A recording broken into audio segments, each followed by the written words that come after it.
जय श्री राम, जय हिंदू राष्ट्र। ब्रिजभूषण सैनी, राष्ट्रीय अध्यक्ष देवसेना।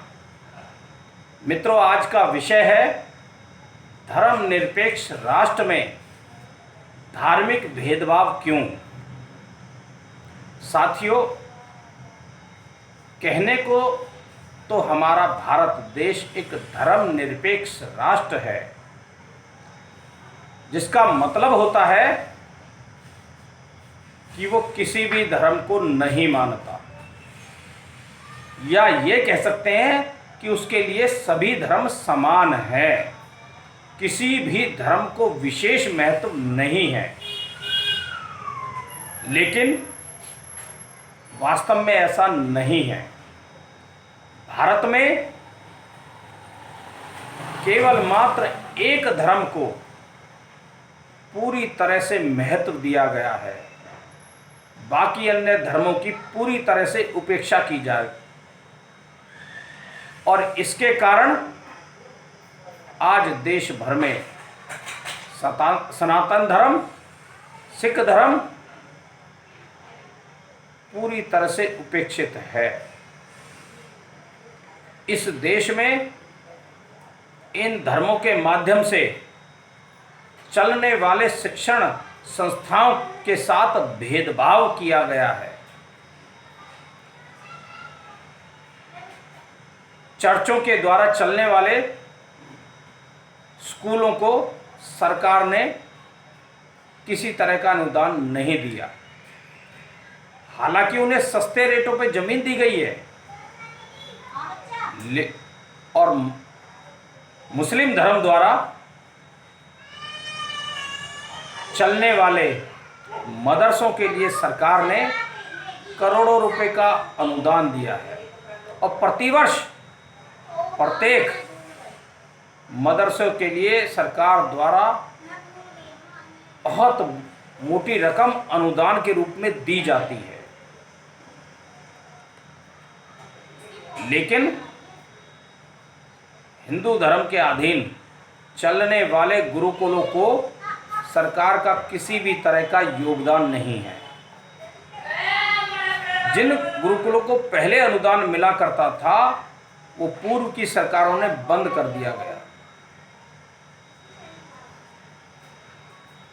केवल अपने बलबूतों पर ही इस देश में गुरुकुल चल रहे हैं। अब आपको गुरुकुलों की उपेक्षा का एक छोटा सा नमूना बताते हैं। सन 1947 में इस देश में 234 मदरसे चलते थे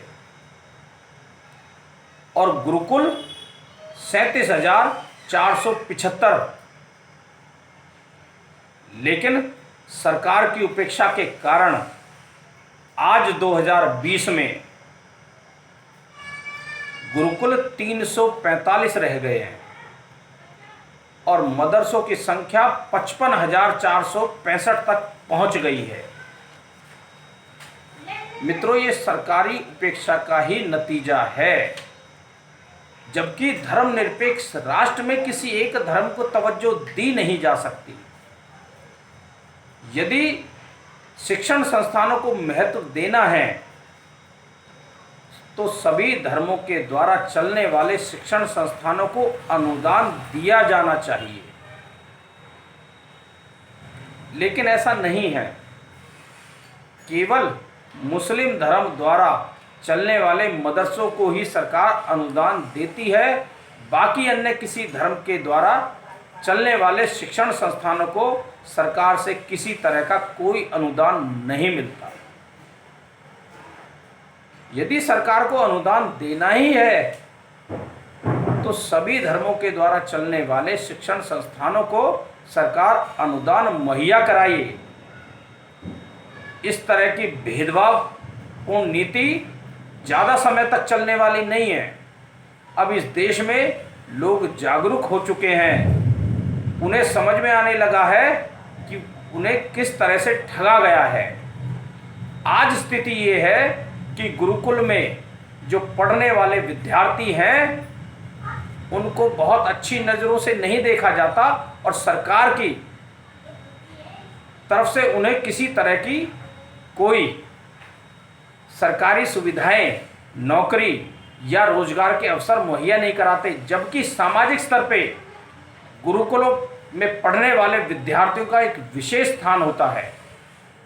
समाज में उन्हें बहुत महत्व मिलता है, लेकिन सरकारी स्तर पर उन्हें किसी भी तरह का कोई महत्व नहीं मिलता।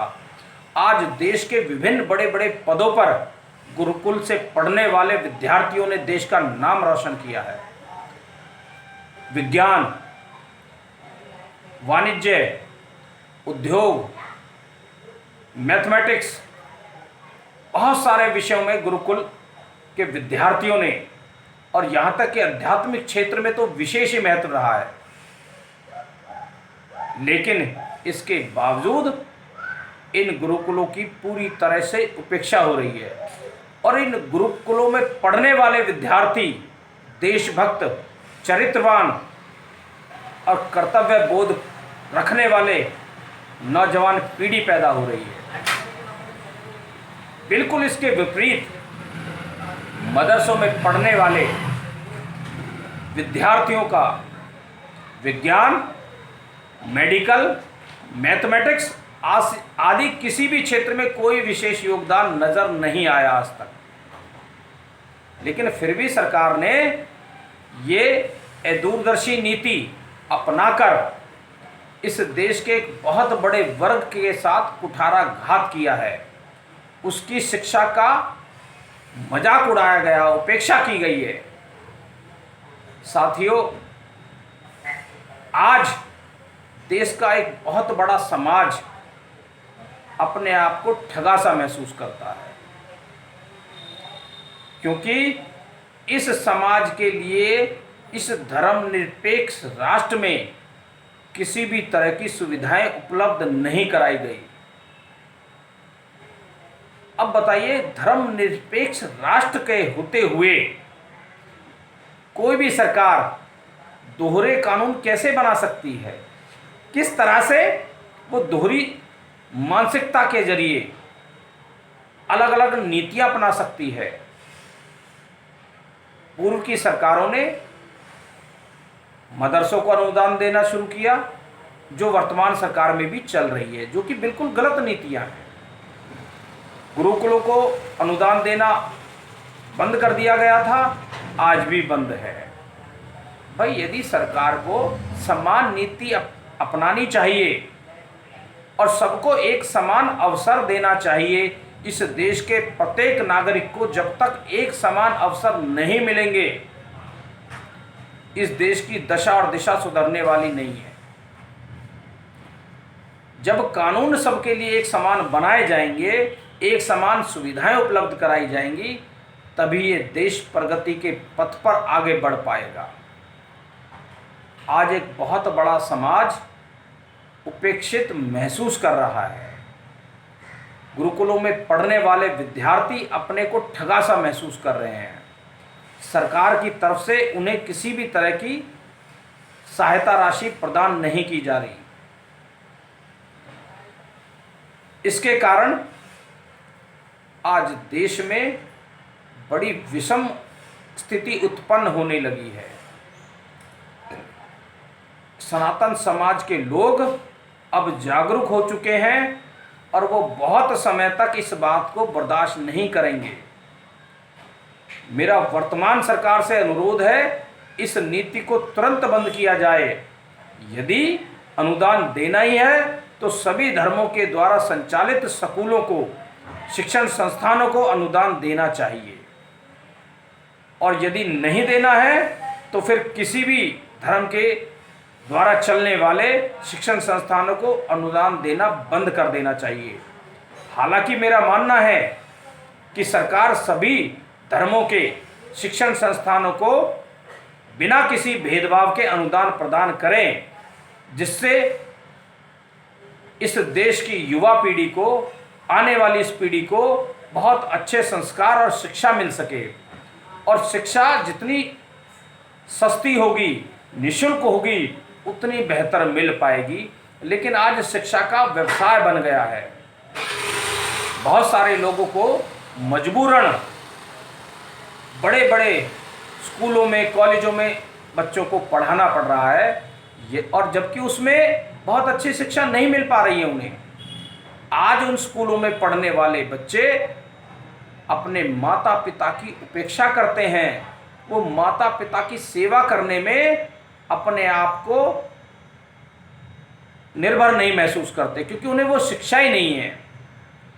यदि हम उन्हें सेवा भाव और चरित्र बेहतर करने की शिक्षा देंगे तो इस देश का बहुत अच्छा निर्माण हो पाएगा और समान रूप से इस देश के नागरिक आगे बढ़ पाएंगे।